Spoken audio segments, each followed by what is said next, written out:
नमस्कार शेतकरी बांधवांनो, एमटे ऑल टी व्ही या यूट्यूब चॅनलवरती तुमचं पुन्हा एकदा स्वागत आहे। नितीन गडकरी यांनी केली पंतप्रधान नरेंद्र मोदी यांच्याकडे कर्जमाफीची मागणी।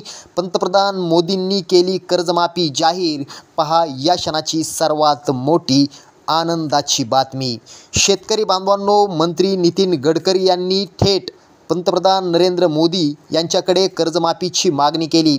या मागणीला परिउत्तर देताना पंतप्रधान मोदींनी कर्जमाफीला होकार देत कर्जमाफीची घोषणा केली आहे। ही कर्जमाफी संपूर्ण भारत देशातील शेतकऱ्यांसाठी आहे अशी माहिती पंतप्रधान नरेंद्र मोदी यांनी दिली आहे। आता यात महाराष्ट्रातील किती जिल्ह्यांना कर्जमाफीचा लाभ मिळणार आहे ती यादी राज्य सरकारकडे आज पाठवण्यात आलेली आहे। त्यामुळे राज्यातील शेतकऱ्यांना मोठा दिलासा मिळाला आहे। राज्यातील शेतकऱ्यांसाठी तब्बल 35,000 कोटी रुपये इतकी रक्कम लागणार आहे। आकडेवारीनुसार मार्च 2025 मध्ये जवळपास 23 लाख शेतकऱ्यांच्या डोक्यावर 35,000 कोटींची थकबाकी होती।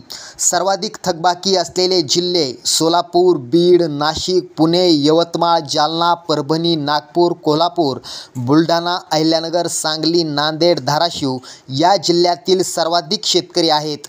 तर चला आता कोणत्या जिल्ह्यातील शेतकऱ्यांना ही कर्जमाफी मिळणार आहे ती जिल्ह्यांची यादी आपण या ठिकाणी पाहतोय। बघा, पहिलाच जिल्हा आहे धाराशिव, त्यानंतर नांदेड जिल्हा, सांगली जिल्हा, अहिल्यानगर जिल्हा, बुलढाणा जिल्हा, कोल्हापूर जिल्हा, नागपूर जिल्हा, परभणी जिल्हा, जालना जिल्हा, यवतमाळ जिल्हा, पुणे जिल्हा, नाशिक जिल्हा, बीड जिल्हा, सोलापूर जिल्हा, ठाणे जिल्हा, सिंधुदुर्ग जिल्हा, रत्नागिरी जिल्हा, त्यानंतर पालघर जिल्हा, हिंगोली जिल्हा, वर्धा जिल्हा, गडचिरोली जिल्हा, धुळे जिल्हा, छत्रपती संभाजीनगर जिल्हा, अमरावती जिल्हा, नंदुरबार जिल्हा, अकोला जिल्हा, गोंदिया जिल्हा, सांगली जिल्हा, सातारा जिल्हा, भंडारा जिल्हा, चंद्रपूर जिल्हा, रायगड जिल्हा या जिल्ह्यातील शेतकऱ्यांना कर्जमाफी मिळावी यासाठी मंत्री नितीन गडकरी यांनी पंतप्रधान नरेंद्र मोदींकडे मागणी केली आहे। मात्र मोदी सरकार कधीपर्यंत कर्जमाफी करणार